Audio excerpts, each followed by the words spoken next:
17 વર્ષ દેશ સેવા બાદ માદરે વતનમાં પધારતા નરાણા ગામે નિવૃત્ત આર્મી જવાન વિહાભાઈ ચૌધરીનું ગ્રામજનોએ ગૌરવપૂર્ણ કર્યું સન્માન। ભારત માતા કી જય ને દેશભક્તિના ગીતોથી ગુંજી ઉઠ્યું ગામ નરાણા। ગામના ચૌધરી વિહાભાઈ કાળાભાઈ 17 વર્ષ દેશ સેવાના આર્મી જવાનમાં અલગ અલગ રાજ્યોમાં ફરજ બજાવી રાત દિવસ દેશની બોર્ડરોની સુરક્ષા કરી પોતાના દેશપ્રેમની સેવા બજાવી રહ્યા હતા। આર્મી જવાન વિહાભાઈ ચૌધરીએ 17 વર્ષ સેવા બાદ નિવૃત્ત થઈ પોતાના વતનમાં પધારતા નરાણા ગામના ગ્રામજનો દ્વારા ખૂબ ગૌરવપૂર્ણ માન સન્માન સાથે દેશભક્તિના ગીતો સાથે સન્માન કરવામાં આવ્યું હતું। ગામના મંદિરમાં દર્શન કરી આર્મી જવાન વિહાભાઈ ચૌધરીએ માતાજીના આશીર્વાદ લીધા હતા। આ દેશભક્તિના પ્રસંગે ખૂબ જ સંખ્યામાં આજુબાજુના ગ્રામજનો હાજર રહ્યા હતા અને નરાણા ગામે પધારેલા વિહાભાઈ ચૌધરીનું સન્માન કર્યું। આ પ્રસંગે વિહાભાઈ ચૌધરીના પરિવારે સૌને આવકાર્યા હતા। અહેવાલ રામજીભાઈ વિહાભાઈ કાળાભાઈ, ગામ નરાણા, તાલુકો બોરસદ, જિલ્લો બનાસકાંઠા।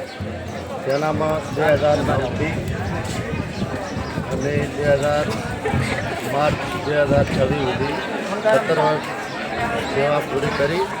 ચૌધરી વિહાભાઈ કાળાભાઈ 17 વર્ષની સેવા દેશ માટે આપી અને ગામમાં આવેલા ગામની અંદર જ્યારે ઉત્સાહ ખરેખર એટલો બેવડો ઉત્સાહ છે ગામને કે અત્યારે હાલ કોઈ આગળ કહી શકતા નથી અમારી ખુશી। અને વધારામાં જ્યારે 17 વર્ષ દેશની સેવા કરીને અહીંયા આવ્યા અને એમની દીર્ઘ આયુષ્ય ખરેખર હજી વધારે શક્તિ ગામને સેવા આપવાની મળે અને દેશને પણ જ્યારે જરૂર પડે ત્યારે પણ હર હંમેશા તૈયાર હશે એવો અમારા